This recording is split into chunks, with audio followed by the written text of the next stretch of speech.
Okay, shall we start? My screen is visible, right?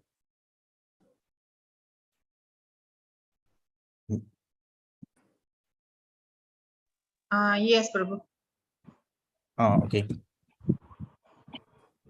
Om Ajnana-Timirandasya Jnana-Anjana-Shalakaya Chakshurunmilitamena Tasmai Shri Gurave Namah Sri Chaitanya Manobhishtam Sthapitam Yena Bhutale Swayam Rupa Gadamayam Dadati Swapadantikam Vandeyam Shri Guru Shri Yuddhapata Kamalam Shri Guru Vaishnavaksha Shri Rupam Sagrajatam Sagana Raghunathan Stam Sajivam Sadvaitam Savadutam Paljana Saitam Krishna Chaitanya Devam Shri Radha Krishna Padan Sagana Lalita Shri Vishaka Nitamsya He Krishna Karuna Sindhu Dinabandhu Jagatpate Gopesha Gopika Kanta Radha Kanta Namaste तप्त कांचन गौरांगी राधे वृंदावनेश्वरी वृषभानुसुते देवी प्रणमामि हरिप्रिये वाञ्छाकल्पतरुभ्यश्च कृपा सिन्धुभ्येव च पतितानां पावनेभ्यो वैष्णवेभ्यो नमो नमः श्री कृष्ण चैतन्य प्रभु नित्यानंद श्री अद्वैत गदाधर श्रीवासादि गौरभक्तवृंद हरे Krishna Krishna Krishna Hare Hare Hare Ram Ram Ram Hare Hare Hare Krishna Krishna Krishna Hare Hare Hare Ram Ram Ram Hare Hare Hare Krishna Krishna Krishna Hare Hare Hare Ram Ram Ram Hare Hare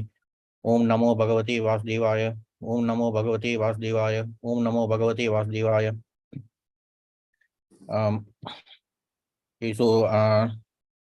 Thanks for joining today's session. So for the past few of our Saturday programs, we have been reading this small book titled On the Way to Krishna. So we have already completed 4 chapters, and today we'll be completing the last chapter, chapter 5. So previously we did chapter 4, the roads of the foolish and the wise. So in this chapter, Prabhupada was mainly talking about the 2 categories of people generally. It's mentioned in Gita 7. Gita chapter 7, 7.15 and 16. Like in 7.15, Krishna says, those miscreants who are grossly foolish, who are lowest among mankind, whose knowledge is stolen by illusion, and who partake of the atheistic nature of demons, do not surrender unto me. That's in 7.15. Krishna talks about the duskirtis, and in 7.16 he talks about sukirtis. O best among the Bharatas, 4 kinds of pious men begin to render devotional service unto me: the distressed, the desirer of wealth, the inquisitive, and he who is searching for knowledge of that truth. So in chapter 4, Prabhupada was he was explaining about the categories of these people in detail. And in fact, in chapter 7 also, after 7.16, Krishna even talks about the sukirtis, the categories of pious men, in some of the subsequent verses, like 7.17, 18, and 19. So today we'll be looking at the last chapter, steering towards the Supreme.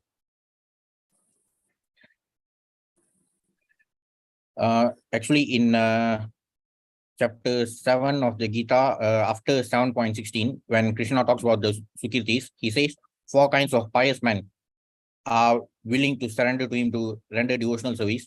However, they are all different according to their objectives. Like there's a person in distress. Those who are in distress also approach God with their prayers.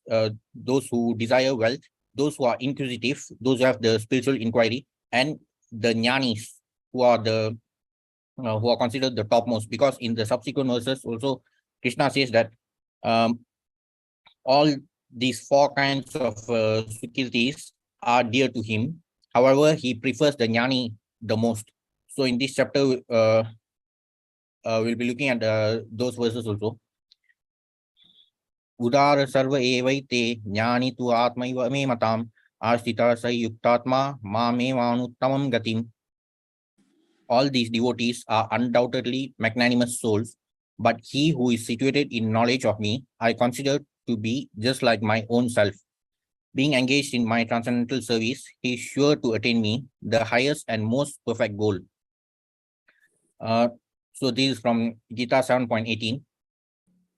Here Krishna says that all four of the categories of Sukirtis are dear to him, but the Jnani is the dearmost of the four types of people. Here Krishna is saying that all the men who come to him, whether they be distressed, in need of money, curious, etc., are welcome. But out of them, the person who is in knowledge is very dear to him. The others are welcomed because it is understood that in course of time, if they continue on the path to God, they will become as good as the man of knowledge. So even those who are in distress, those who are seeking material wealth, or even someone who's inquisitive, the inquisitive person may be someone who is very serious about his spiritual inquiry. It might be someone who is extremely serious, or someone who is just like simply curious to know whether God exists or not. Maybe it could also be that kind of person, but even they are considered dear to Krishna, because in due course of time, their faith will also develop. Unlike the Duskritis who are mentioned in 7.15, because those are the types of people who never surrender to Krishna. So unlike them, Krishna prefers the Sukirtis who are willing to surrender to him, but ultimately he prefers if all these Sukirtis become Jnanis who have knowledge of the absolute truth, rather than just praying for material benefits. Generally, however, it so happens that when one goes to church for profit and the money doesn't come, he concludes that approaching God is nonsense and he gives up all connection with church. That's the danger of approaching God with ulterior motives. For instance, during World War II, it was reported that many wives of the German soldiers went to church to pray for their husband's safe return, but found their husbands had been killed in battle. They became atheistic. Thus, we want God to become our order supplier, and when he does not supply our order, we say there's no God. That is the effect of praying for material things. So, compared to the Jnani, the remaining three kinds of people, they actually approach God and pray to him with some ulterior motives, because material benefits are never permanent. Like those who approach God praying for or maybe financial stability or something. So it really doesn't work that way, because our problems related to material life in this world will never end. First of all, we must inquire about why we are stuck in this place. That should be the proper way of inquiring. We have to address the root cause of the problem. So that's what the Jnani does, rather than praying to God for bread and butter.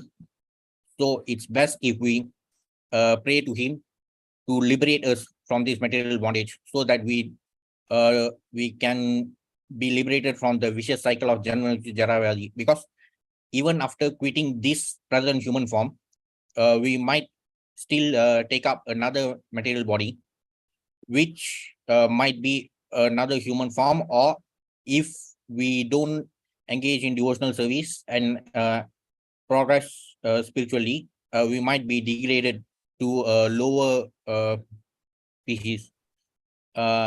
Maybe if we are born as a street dog in our next birth, even then we'll have to be struggling for our material necessities.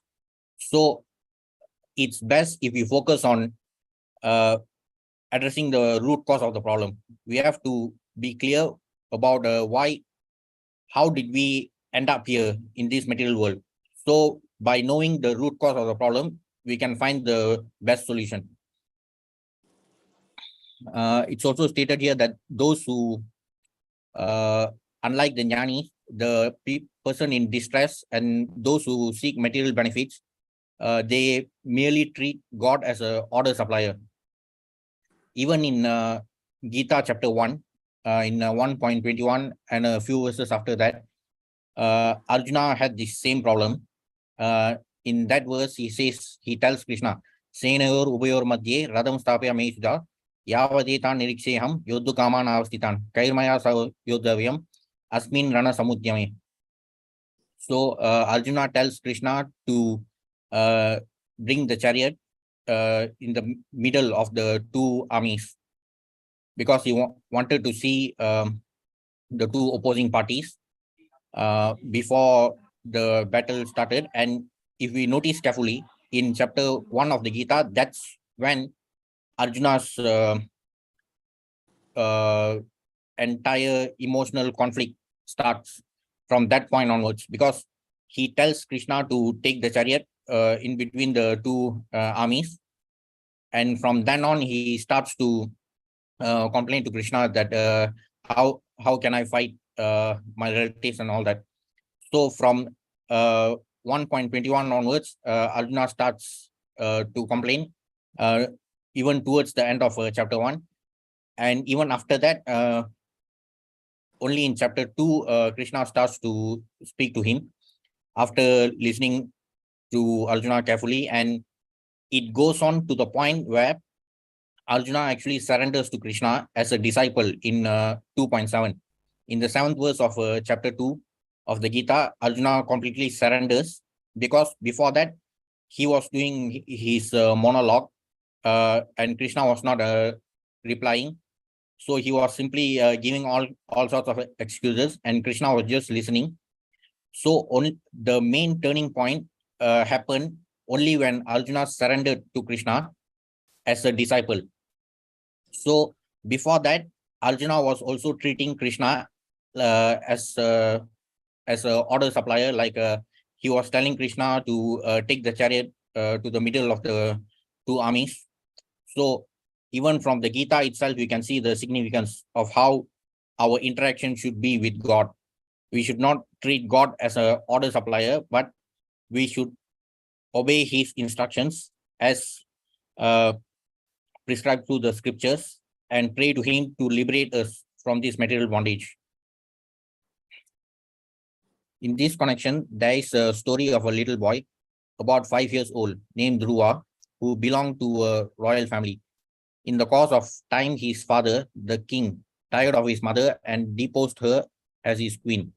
He then took another woman as queen, and she became stepmother to the boy. She was very envious of Dhruva, and one day, as Dhruva was sitting on the father's knee, she insulted him. "Oh, you cannot sit on the lap of your father," she said, "because you are not born of me." She dragged Dhruva from his father's lap, and the boy became very angry.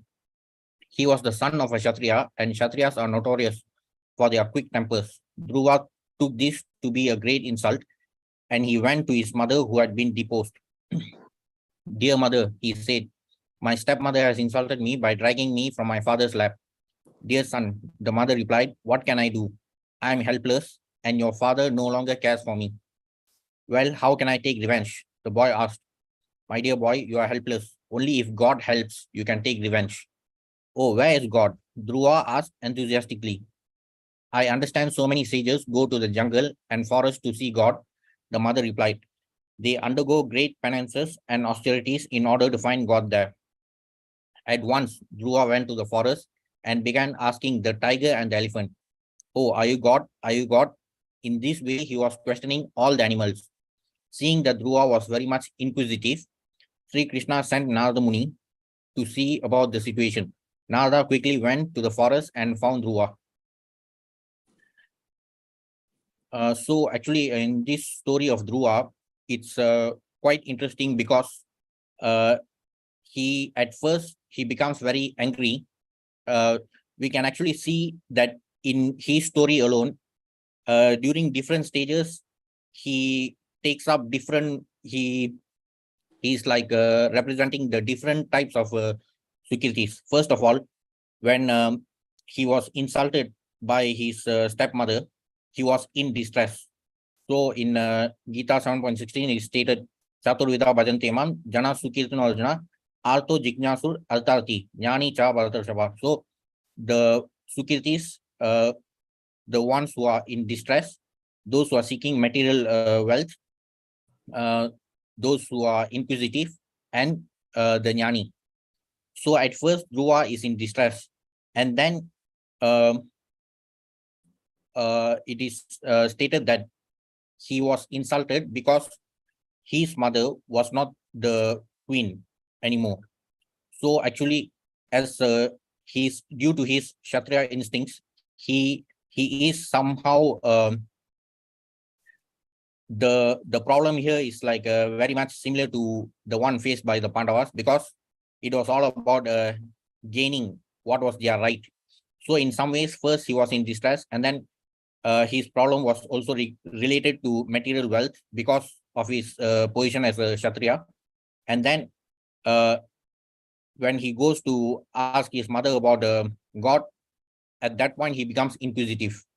So throughout his story alone, we can see how he kind of evolves through the different stages of being a Sukirti, the different types of Sukirtis.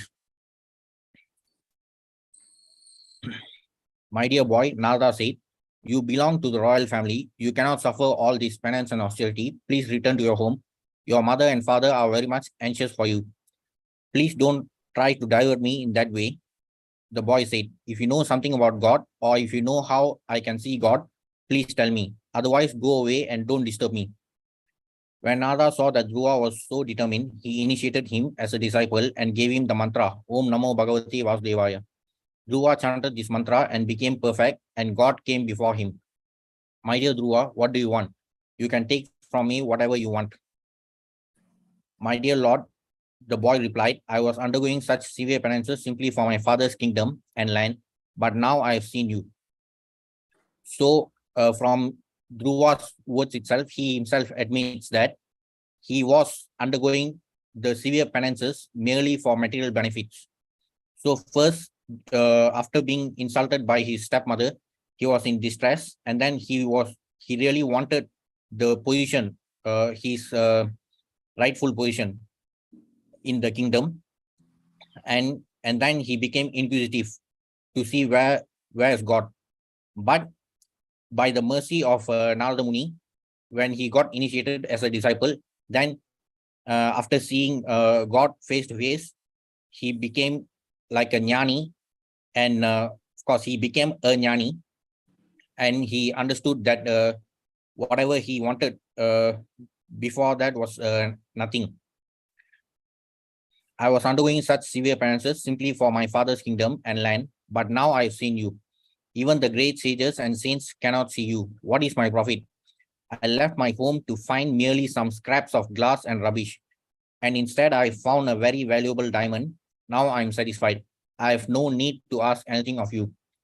So this is when Dhruva has actually achieved the stage of being a jnani after going through the stages of being in distress and then seeking material benefit and also being inquisitive.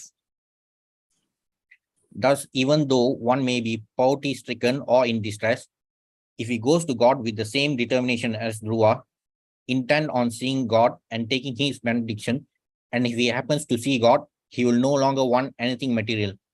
He comes to understand the foolishness of material possessions, and he puts the illusion aside for the real thing. When one becomes situated in Kṛṣṇa consciousness, like Dhruva Maharaj, he becomes fully satisfied and does not want anything. So it's very similar to the condition of so many non-devotees in this world, because non-devotees, especially those who are too obsessed with accumulation of material wealth, they often think that spirituality and devotional service is a waste of time. But that's not true.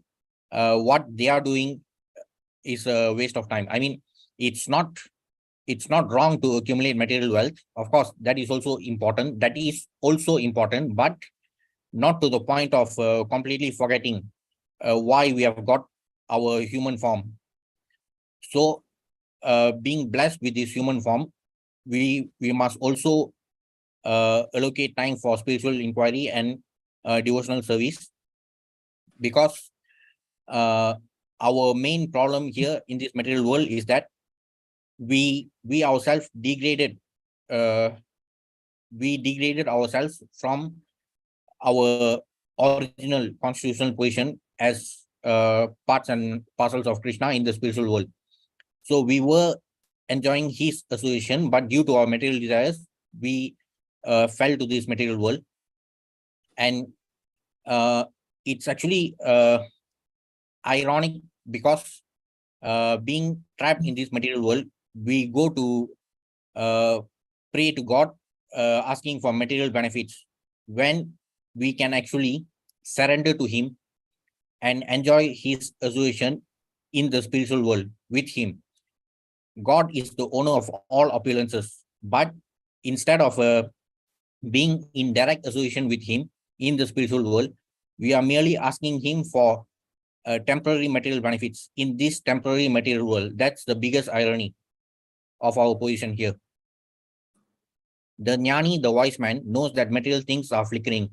He also knows that there are three aspects that complicate all material gain. One wants profit from his work, one wants adoration from others because of his riches, and one wants fame because of his wealth. In any case, he knows that all of these apply but to the body, and that when the body is finished, they also go. When the body dies, one is no longer a rich man but a spirit soul, and according to his work, he has to enter another body. The Gita says that a wise man is not bewildered by this, for he knows what is what.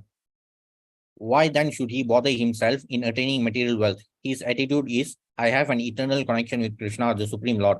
Now let me establish that relationship firmly so that Krishna will take me back to his kingdom. So the jnani knows that material benefits are temporary. However, it is also true that as long as we are here in this material world, it's not possible to completely live without any source of income. However, the proper understanding is that we must work for the satisfaction of Krishna. We must offer our works and even the fruits of our work as an offering to Krishna without focusing too much on sense gratification. There are many wealthy people who have donated much of their wealth for spiritual causes, even for ISKCON, like Amrish Das, and there are many other people. So, first of all, material wealth is temporary, and the moment we leave our body, everything becomes immaterial because we cannot take one bit of the material wealth that we have accumulated here. And in fact, there's a story, I think it is from one of the small books of Prabhupada. It is mentioned that once there was a wealthy man who was very obsessed with accumulation of material wealth. He was accumulating wealth for his children and grandchildren and many other generations to come. And he left his property. He divided everything nicely for his children. And after his death, he was born as a very poor man in a very poverty-stricken condition. He was, I think he was like working as a cobbler or something.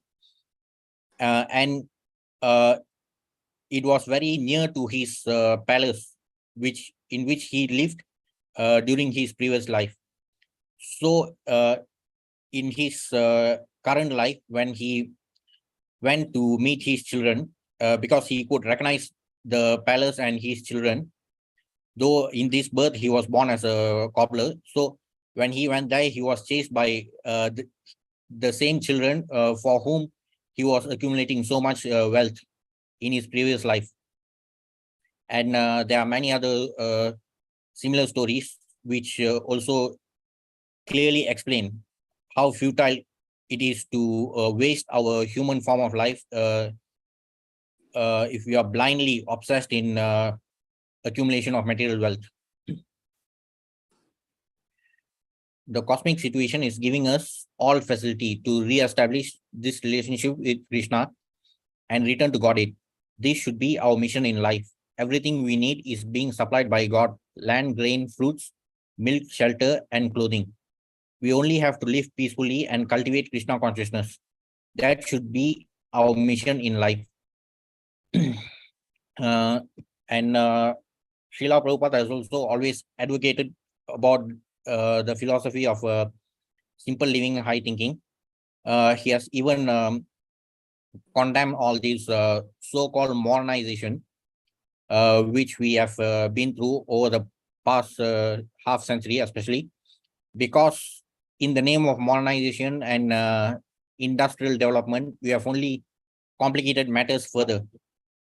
Like we are struggling to, though we have so many advanced infrastructure like highways, we are still struggling to go from point A to point B because of traffic jams, and also because of motor vehicles. There's so much air pollution, and it has even come to a point where just a few years back, one of the ministers here, I think, if I'm not mistaken, he was the chief minister of my state. He even said that people should plant their own vegetables, and if there's not enough eggs, then you should rear chickens or something like that. He even said that. So ironically, despite so much of modernization, it has come to this point where we are forced to go back to the agrarian way of life. So that's the type of modern society that we are living in. The best type of civilization is one that ascribes to the maxim of plain living and high thinking. It's not possible to manufacture food or sex in a factory. These and whatever else we require are supplied by God. Our business is to take advantage of these things and become God conscious. Although God has given us all facilities to live peacefully on this earth, cultivate Kṛṣṇa consciousness, and finally to come to Him, in this age we are unfortunate. We are short-lived, and there are so many people without food, shelter, married life, or defense from the onslaughts of nature. This is due to the influence of this age of Kali. Therefore, Lord Chaitanya Mahaprabhu, seeing the dreadful situation in this age, emphasized the absolute necessity for cultivating spiritual life. And how should we do it? Chaitanya Mahaprabhu gives the formula: Hare Nama, Hare Nama, Hare Nama Iva Kevalam, Kalau Nasti Eva, Nasti Eva, Nasti Eva Gatir Anyata. Just always chant Hare Kṛṣṇa. Never mind whether you are in a factory or in hell, in a shack or in a skyscraper, it doesn't matter. Just go on chanting Hare Kṛṣṇa, Hare Kṛṣṇa, Krishna Krishna, Hare Hare, Hare Rama, Ram Rama, Hare Hare. There is no expense, there is no impediment, there's no caste, there's no creed, there's no color. Anyone can do it. Just chant and hear. So we are, as Kali Jivas, since we are born in this age of Kali, we are extremely unfortunate. But at the same time, we are also extremely fortunate because compared to the previous yugas, like in Srimad Bhagavatam 12, 3, 51 and 52. In 12th canto, chapter 3, verses 51 and 52. In 51, it stated, Kalel dos nidhe rajan asti eko man guna kirtanad eva krishnasya mukta sangam param rajen. Then in 52, it stated, Triteyat jayato vishnum tretayam nirato maked dwapare paricharayanam kalau tad hari kirtanad. So in verse 51 of chapter 3 of the 12th canto, Shukdev Goswami says, though the age of Kali is an ocean of faults, merely chanting the name of Hari will eliminate all sins. Then in verse 52, it stated that in the age of Satya, in Satya Yuga or Krita Yuga, the best method of worship was to engage in meditation, deep meditation, like for hundreds of years. People were meditating. That was regarded as the best method of worship, followed by fire sacrifices in the Treta Yuga. Then in Dwapara Yuga, it was about deity worship. However, in the age of Kali, it's very simple because the method is extremely simple, just to chant Harinam. So we are unfortunate because there are so many faults and drawbacks in this Kali Yuga, but we are also fortunate compared to the other yugas because the method of worship had been simplified for us. Like it's stated here that Kali Jivas are generally short-lived. That is stated in Srimad Bhagavatam, first canto, chapter 1, verse 10. Rayena alpayusha sabja kalavasmin yuge jana manda sumanta mateo manda bhagyai upadrita. O learned one, in this iron age of Kali, men almost always have but short lives. They are quarrelsome, lazy, misguided, unlucky, and above all, always disturbed. So being having short life itself is a very major impediment, even for those who want to engage in spiritual life, because we really don't have much time. We can even see now that it's very difficult for us to imagine living up to 100 years. However, in the 7th canto, Prahlad Maharaj explains to his friends who also belong to the Asuric clan. He explains how human beings have very little time left for devotional service. Even if we assume that we get a maximum of 100 years to live, we have very little time to engage in spiritual life. Like in Srimad Bhagavatam 766, it's stated, every human being has a maximum duration of life of 100 years. But for one who cannot control his senses, half of those years are completely lost because at night he sleeps 12 hours, being covered by ignorance. Therefore, such a person has a lifetime of only 50 years. So, of course, we all don't sleep for 12 hours, but maybe for sleeping and leisure. So, Ratrim, Seti, and them Prapitas Tama.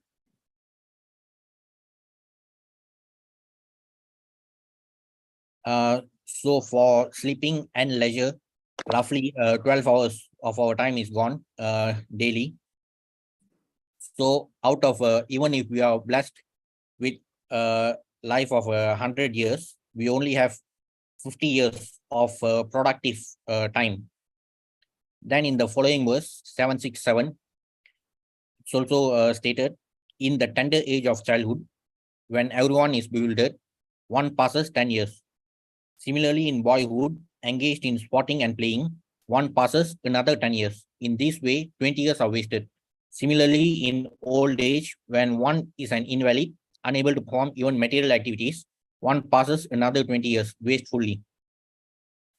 So during the first 20 years, we don't really get to engage in spiritual life with much seriousness because of our immaturity during the first 20 years. Then during advanced stage, during the last 20 years also, we are unable to perform even material activities due to our physical conditions. So out of 100 years, 40 years are gone just like that. In the remaining 60 years, based on the previous analogy also, like how half of our time is wasted, or actually it goes to unproductive activity like sleeping and leisure. So out of the remaining 60 years, 30 years will be gone. So we only have 30 years for serious to seriously engage in spiritual activity. But that is also only if we are blessed to live up to 100 years. So it's stated in the purport, without Krishna consciousness, one wastes 20 years in childhood and boyhood and another 20 years in old age, when one cannot perform any material activities and is full of anxiety about what is to be done by his sons and grandsons and how one's estate should be protected. Half of these years are spent in sleep. Furthermore, one wastes another 30 years sleeping at night during the rest of his life. Thus, 70 out of 100 years are wasted by a person who does not know the aim of life and how to utilize this human form. So even if you are blessed with 100 years, we only have 30 productive years to seriously engage in devotional service. So that is our unfortunate condition in this Kali Yuga. However, in the 12th canto also, it's stated that in 12th canto, chapter 2, in symptoms of Kali Yuga, it is also stated that at one point, when Kali Yuga becomes fully advanced, people cannot even live for more than 50 years. Even that stage will come. I mean, I guess we are already seeing that. So we are in such a very unfortunate condition. However, due to the mercy of Krishna, who came in the form of Chaitanya Mahaprabhu, and also due to the mercy of our acharyas, we have got this simple method of chanting and hearing Harinam.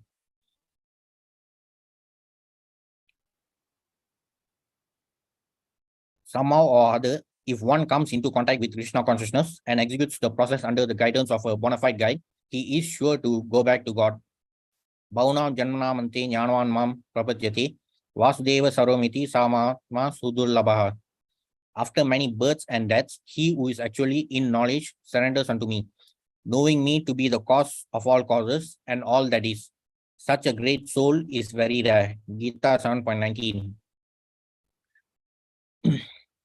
So even those who are seriously engaged in, for those who are seriously engaged in spiritual inquiry, they may not be able to realize God in full, like because this is often related to the three aspects of God realization, like impersonal Brahman, Paramatma, and Bhagavan realization. Even many other devotees who belong to other schools of thought, they are often misled by the notion of impersonalism or voidism. So it is very rare for people to completely understand full Bhagavan realization.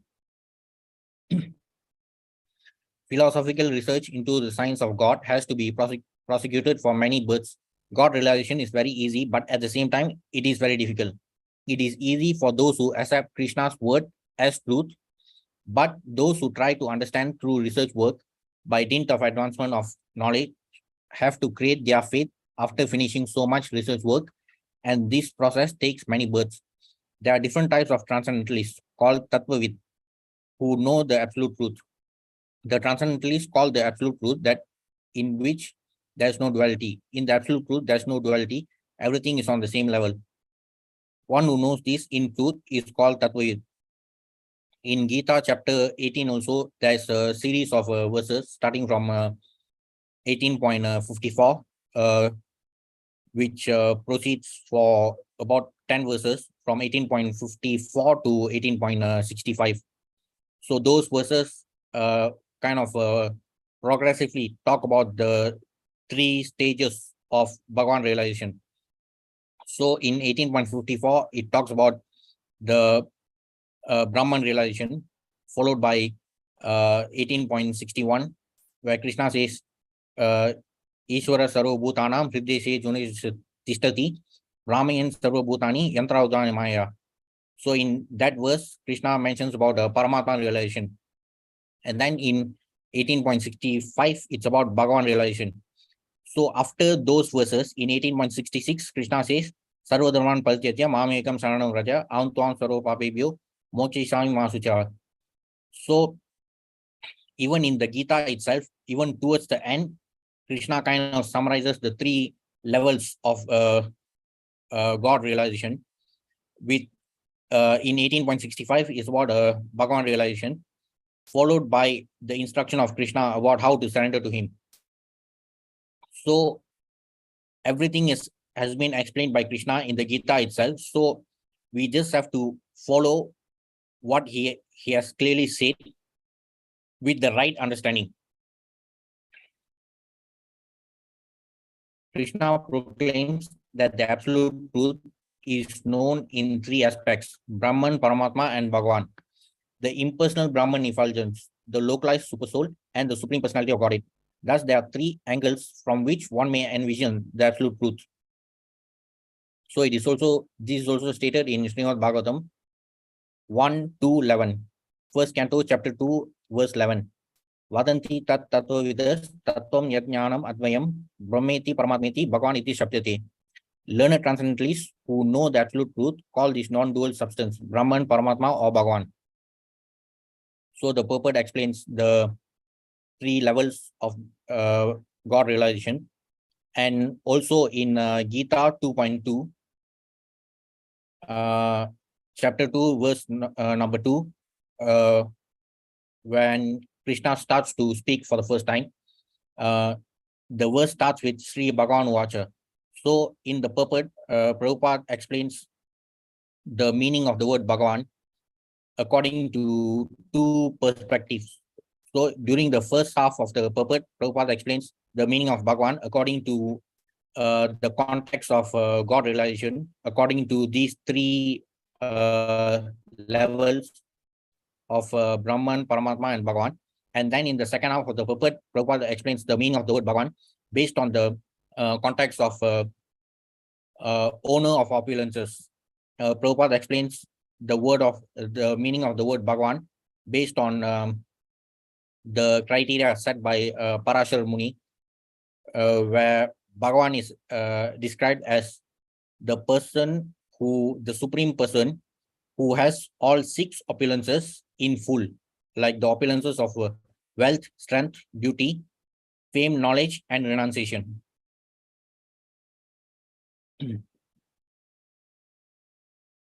So, one may view a mountain from a great distance and thus perceive it from one angle of vision. So the three features of God realization, like Brahman, Paramatma, and Bhagavan realization, are compared to three different angles of vision. However, the Bhagavan realization is considered the full realization. The others are partial. As he comes closer, he may see the trees and foliage of the mountain. And if he begins to climb the mountain, he will find so much variegatedness in the trees, plants, and animals. The objective is the same, but due to different angles of vision, sages have different conceptions of the absolute truth. Another example, there is the sunshine, sun disk, and the sun god. This analogy is also described in the purport for Gita 2.2. Prabhupada talks about the sun analogy. One who is in the sunshine cannot claim that he is on the sun itself, and one who is situated in the sun is, from the point of view of vision, better situated. The sunshine may be compared to the all-pervasive Brahmajyoti effulgence. The localized sun disk may be compared to the localized aspect of the supersoul, and the sun god who resides in the sun may be compared to the personality of Godhead. As on this earth planet, we have a multi-variety of living entities. We can understand from Vedic literatures that in the sun also, there is a variety of living entities, but their bodies are made of fire, just as ours are made of earth. So, regarding this sun analogy, the rays of sunlight are equated to the impersonal Brahmajyoti. The sun disk surrounding the sun is equated to Paramatma realization. So these two realizations are partial realizations, and the full Bhagavan realization is like understanding the sun god within the sun planet itself. And another perspective for this is also related to the Satchit Ananda features. Like those who realize the impersonal Brahman feature, they only understand the Sat feature. Those who understand the Paramatma feature, they understand the Sat and Chit features. Those who understand the full Bhagavan feature, they understand the Sat, Chit and Ananda features, like in full realization. In material nature, there are 5 gross elements: earth, water, air, fire, and space. In different planets, there are different atmospheres due to one of these 5 elements prevailing, and there are different bodies for the living entities composed of whatever element may be predominant in a particular planet. We should not think that all planets have the same quality of life. Yet there is uniformity in the sense that these 5 elements are present in some form or other. Thus, on some planets, earth is prominent, fire is prominent, water is prominent, and air and space are prominent. We should not think, therefore, that just because a planet is not composed primarily of earth, or because the atmosphere does not duplicate ours, that there is no life on these planets. Vedic literatures give us information that there are countless planets filled with living entities with different types of bodies. As by making some material adjustment, we may qualify to enter into different material planets. By qualification, we can enter into the spiritual planet where the Supreme Lord resides.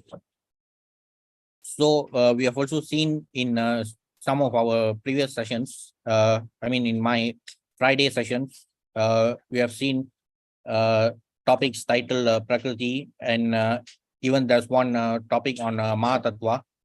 The Mahatattva covers all the 24 elements. So out of which we have the 5 gross elements, 5 subtle elements, then the 10 senses. We can see that the entire creation is only composed merely by using these 24 raw ingredients. So just as our Earth planet is predominantly made of the earth element, the Sun planet is predominantly composed of the fire element, because all these planets are still within the material world. So they are all composed using the same set of 24 raw ingredients, but to varying degrees. So depending on the predominance of the raw material or raw ingredient, in different planets, we see different types of living entities. Yanti Devrata Devan, Pitru Yanti Pitruta, Bhutani Yanti Bhutecha, Yanti Madhyajino Pimam. From Gita 9.25, those who worship the demigods will take birth among the demigods. Those who worship the ancestors go to the ancestors, and those who worship me will live with me.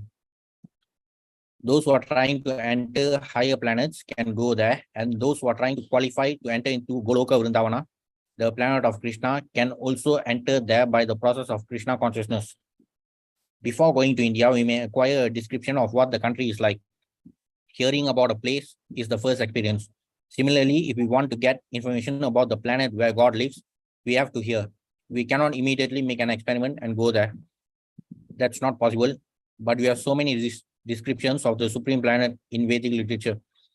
Even yesterday, we had a session titled Param Dhamma, Supreme Abode, where we saw fairly in-depth descriptions regarding the spiritual world, which consists of Goloka, Vaikuntha Loka. For instance, the Brahma Samhita 5.29 states, Chintamani Prakrasatma Sukalpa Vriksha Lakshavrateshu Surabhira Vipalayantam Lakshmi Sahasra Satasam Brahma Sevyamanam Govindamadi Purusham Tamaham Vajami. I worship Govinda, the primal Lord, the first progenitor, who is tending the cows, fulfilling all desires, in abodes built with spiritual gems, surrounded by millions of wish-fulfilling trees, always served with great reverence and affection by hundreds of thousands of Lakshmis or Gopis. There are also other detailed descriptions given specifically in the Brahma Samhita. So even yesterday we saw there's another verse from Brahma Samhita in 5.43, which talks about the divisions beginning from the material world towards the highest, topmost region in the spiritual world. Like we saw yesterday from Brahma Samhita 5.43, the description of the Devi Dhamma that is in the material world. then Maheshadama, Haridama, and up to Golokadam. So those descriptions are in the Brahma Samhita and even in Chaitanya Charitamrita. Those who are trying to realize the absolute truth are categorized according to the aspect of the absolute truth on which they concentrate. Those who concentrate on Brahman, the impersonalists, are called Brahmavadis. Generally, those who are trying to realize the absolute truth, first of all, realize the Brahma Jyoti. Those who concentrate on the super soul, the localized form of the Lord in the heart, called Paramatma, are known as Paramatmavadis. The Supreme Lord, by his plenary portion, is sitting in everyone's heart, and by meditation and concentration, one can perceive this form. Not only is he within everyone's heart, but he is situated within every atom of the creation. This Paramatma realization is the second stage. The third and last stage is the realization of Bhagavan, the Supreme Personality of Godhead. Because there are three main stages of realization, the Supreme Absolute Truth is not attained in one birth. Bhavanam Jananam Ante. If one is fortunate, he can achieve the ultimate in 1 second. But generally, it takes many, many years and many, many births to realize what God is. So even in this birth, as Kali Jiva, we have very limited time, but we are also fortunate that we have obtained the association of devotees, especially the topmost devotee, Srila Prabhupada. Due to his mercy, we have access to so much of scriptures, especially the purport of the scriptures have been delivered without adulteration. So it is easy for us to understand the purport and realize Bhagavan in his full features. Now, we have also seen regarding these Purusha avatars, like how Mahavishnu becomes the starting point for creation from the Karna ocean. So from there, we have also seen that the Mahatattva region is actually trapped or it is caught in the dark spot, which is devoid of the effulgence of Brahma Jyoti. So merely realizing the Brahma Jyoti is not enough, because even in Gita 14.27, Kṛṣṇa himself has said that Brahmanoi Pratishtham. He says that he is the source of the Brahma Jyoti effulgence. The Brahma Jyoti effulgence emanates from his transcendental body in Goloka Vrindavan. The effulgence is so bright to the point where it is more than enough to illuminate the entire spiritual sky. Even the innumerable Vaikuntha planets are illuminated by the Brahma Jyoti effulgence emanating from the body of Kṛṣṇa. So it is important to know the source of the Brahma Jyoti. Merging with the Brahma Jyoti will not be the solution. It is important to know the source of Brahma Jyoti, and that would be the full Bhagavan realization. It's almost 8:30 now. Shall we take a break for 5 minutes?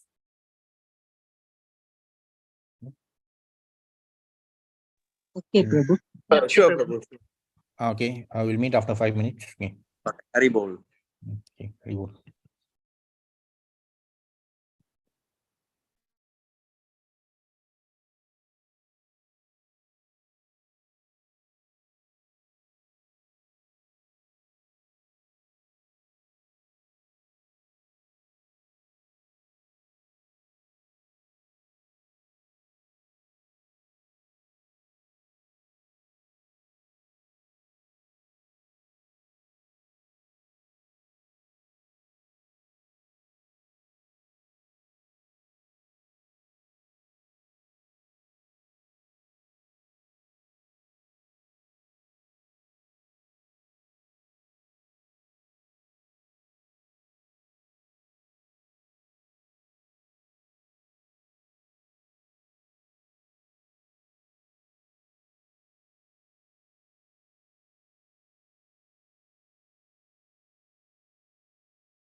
Hare Krishna. Can we Hare continue? Krishna. Hare Yes, Krishna. Prabhu. Okay. Yeah. So even in Gita 7.19, Krishna has stated that it's not easy for everyone to realize him. However, our acharyas, especially in our parampara, they have all worked so hard to deliver the message in the simplest way possible for us. So we are extremely fortunate, and we just have to follow whatever they have delivered as it is.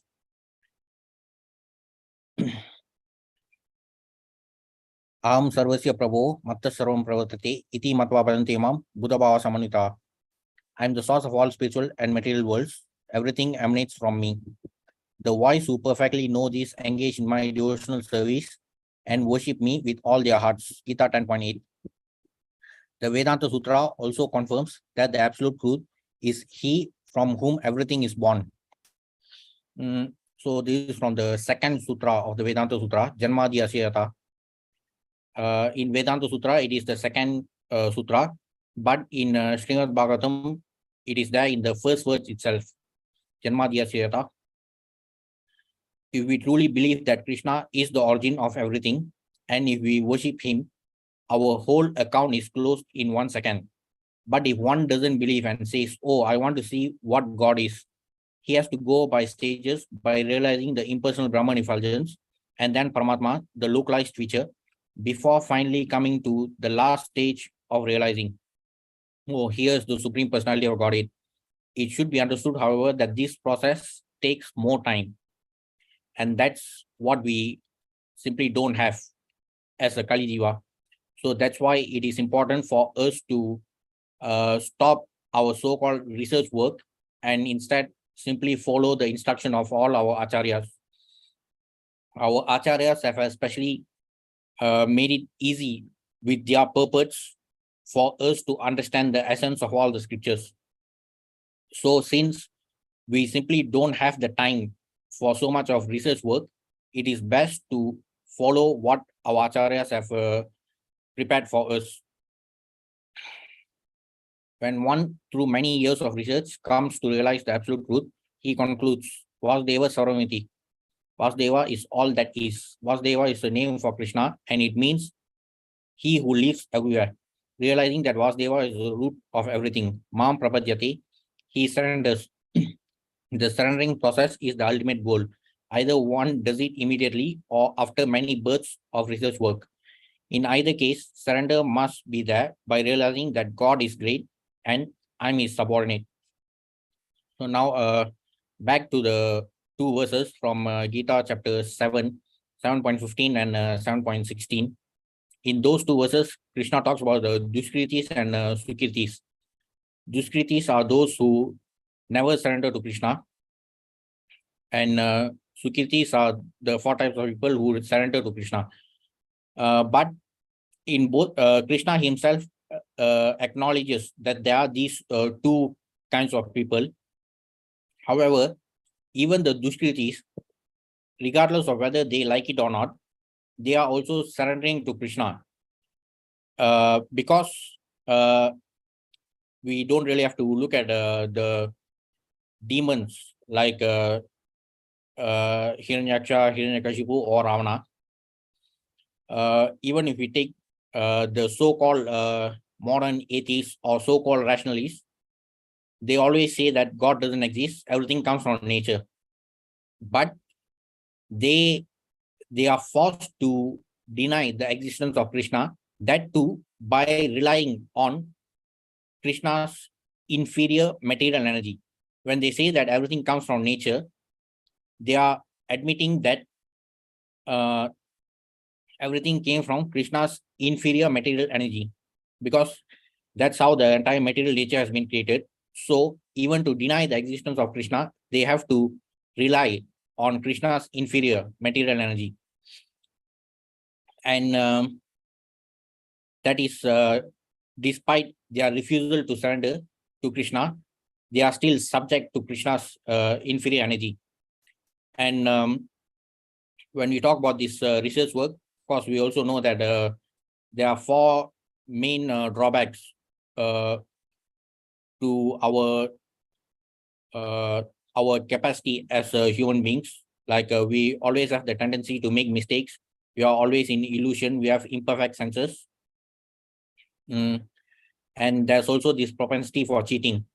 Therefore, it is not the so-called research work is often not adequate even for material activities. So to understand transcendental knowledge, it is simply not possible to conduct so-called empirical research to understand this transcendental knowledge. That's why it is always best to rely on Shabda Pramana, that is the verdict of the scriptures, to understand this transcendental knowledge. So if we fully understand in that way, we will realize that God is great and I am his subordinate. Understanding this, the wise man will surrender immediately and not wait to take many births. He understands that this information is given by the Supreme Lord out of his infinite mercy on the conditioned souls. We are all conditioned souls, suffering the threefold miseries of the material world. Now the Supreme Lord is giving us the opportunity to escape these miseries by the surrendering process. At this point, one may ask that if the Supreme Personality is the ultimate goal and one has to surrender to him, why are there so many different processes of worship in the world? This question is answered in the next verse. Kamesh tastir hitajnana prapadyante nya devata tam niyama mastaya prakritya niyata swaya. Those whose intelligence has been stolen by material desires surrender unto demigods and follow the particular rules and regulations of worship according to their own natures. Gita 7.20. There are many different types of men in the world, and they are functioning under the different modes of material nature. Generally speaking, most men are not after liberation. If they take to spirituality, they wish to gain something by spiritual power. It's not uncommon in India for a person to go to a Swami and say, Swamiji, could you give me some medicine? I'm suffering from this disease. He thinks that because a doctor is too expensive, he can go to a Swami who can work miracles. In India also, there are Swamis who go to people's houses and preach. If you give me 1 ounce of gold, I can make it into 100 ounces of gold. The people think I have 5 ounces of gold. Let me give it to him and I'll get 500 ounces. In this way, the Swami collects all the gold in the village, and after collecting it, he vanishes. This is our disease. When we go to a Swami or a temple or church, our hearts are filled with material desires. Wanting some material profit out of spiritual life, we practice yoga just to keep our health fit. But in order to keep healthy, why take shelter of yoga? We can become healthy through regular exercises and regulated diet. Why resort to yoga? Because Kamesh tastir hitajnana. We have the material desire to keep ourselves fit and to enjoy life by going to church and making God our order supplier. So this is the biggest disease of human beings nowadays. Well, when they are, for those who simply don't believe in God, okay, that is one category. But those who do believe in God, but if they merely pray to God merely for material benefits, that is an even that disease is even worse, because we must understand that we are forced to think about our bread and butter issues, financial stability and all this nonsense, merely because we have been forced to be born in this material world. So even after quitting this body, when we take another material body, the problems are always going to remain the same. We are always going to be trapped in the same vicious cycle of Janma Mrityu Jara Vyadhi. So as long as we don't address the root cause of the problem, we will remain, though it may appear that we are surrendering to Kṛṣṇa, but due to such ulterior motives, our problems will never be solved. The Jnani is the one who addresses the root cause of the problem. The root cause of our problems is because we are trapped in this material bondage. So the solution is only to liberate ourselves from this material bondage And in order to do that, we have to surrender to Krishna unconditionally. But that is not the case. We still expect Krishna to be our order supplier. Having material desires, men worship various demigods. They have no idea how to get out of matter. They want to utilize the material world to its best capacity. For instance, in Vedic literature, there are so many recommendations. If one wants to cure his disease, he worships the sun. Or if a girl wants a good husband, she worships Lord Shiva. Or if one wants to become beautiful, he worships such and such god. Or if one wants to become educated, he worships Goddess Saraswati. In this way, Westerners often think that the Hindus are polytheistic, but actually this worship is not to God, but to demigods. We should not think that the demigods are God. God is one, but there are demigods who are also living entities just like us. The difference is that they have a considerable amount of power. On this earth, there may be a king or a president or a dictator. These are men like us, but they have some extraordinary power. And in order to get favors from them, to take advantage of their power, we worship them in one way or another. But the Bhagavad Gita contains worship of the demigods. This verse clearly states that people worship the demigods due to karma, material lust. Also from the Bhagavad Gita, there are many other verses also, like in 5.29, Krishna says, Bhoktaram Yakin Tapasam Sarvaloka Maheshwaram Surdam Sarvabhutanam Nyatma Vam Shanti Mrichati. Krishna is the supreme enjoyer of all sacrifices. Normally, sacrifices are done to please the demigods with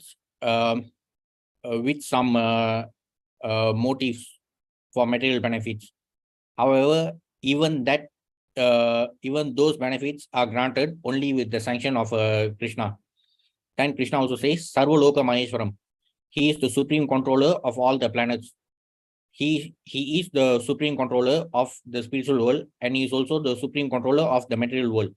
Even in this material world, there are many planets for which there are presiding deities who are the demigods. Like the sun planet is presided by the sun god. And even in astrology, it is often stated that all our fortunes and misfortunes are due to different planetary movements. But if we understand that all these planets are controlled by the supreme controller, and simply by surrendering to him, we don't have to approach each and every presiding deity of every different planet asking for their mercy.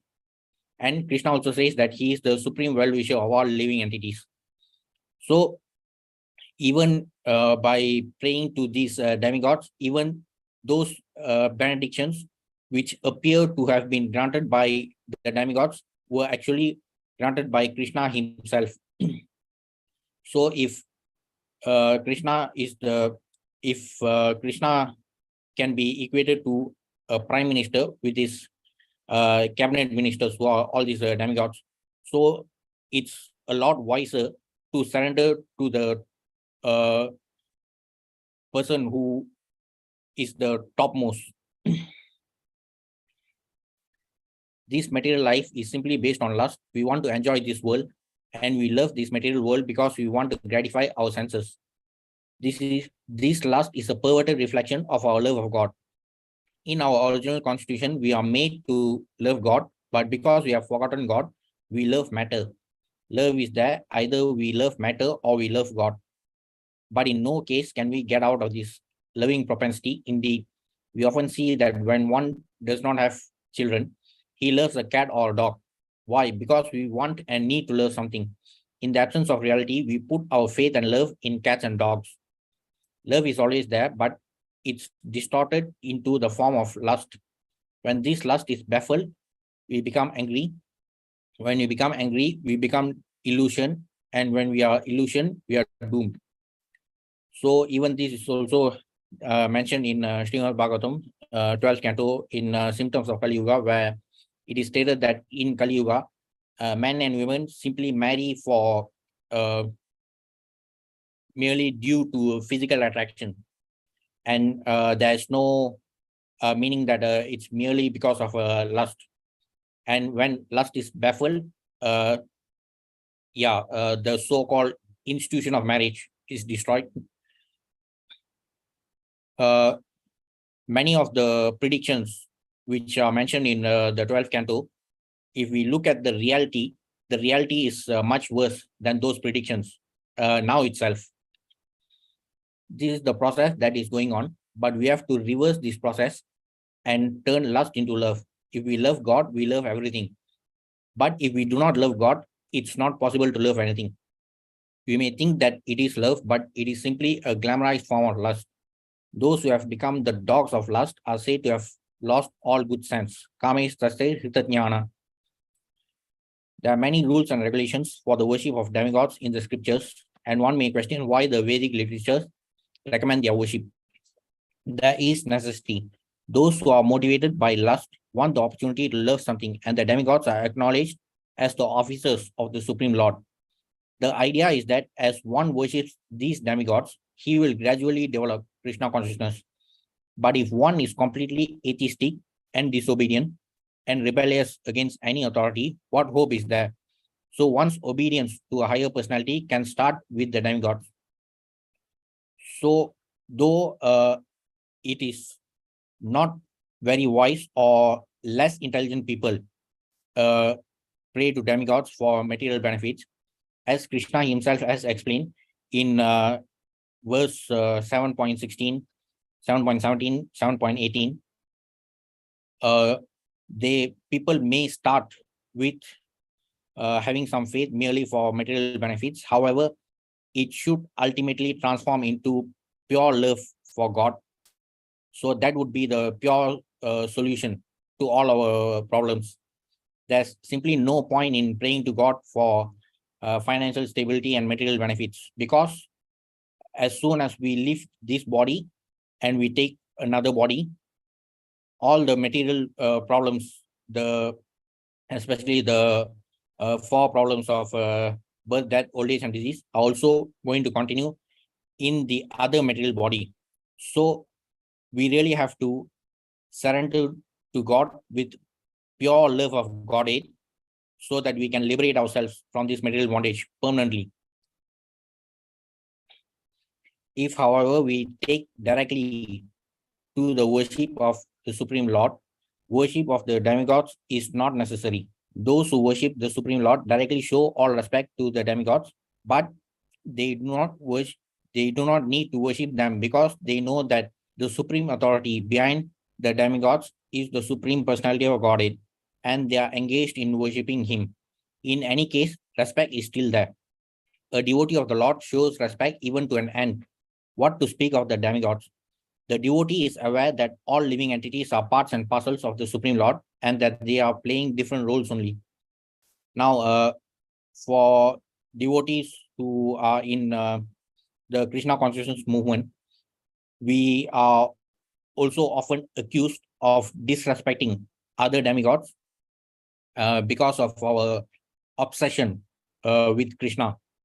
However, there is no blind belief or sentimentalism or fanaticism in what we are doing, because it has been clearly stated in the scriptures. In Srimad Bhagavatam 4.31.14, in Narada Muni's instructions to the Prajetas, Narada Muni says,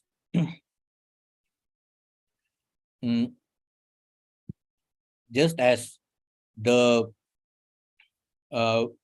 we nourish the entire plant by watering the roots, so similarly, when we worship Kṛṣṇa, all the demigods will be satisfied. Even regarding the concept of demigods, there's this notion of 33 crore demigods. So even for those who say that we are disrespecting demigods, they might be having at most 5 or 10 deities or photos of demigods in their altar. So when they accuse us of disrespecting others, but when they pray to only 5 or 10 demigods, what about them? Aren't they not disrespecting all the other remaining demigods?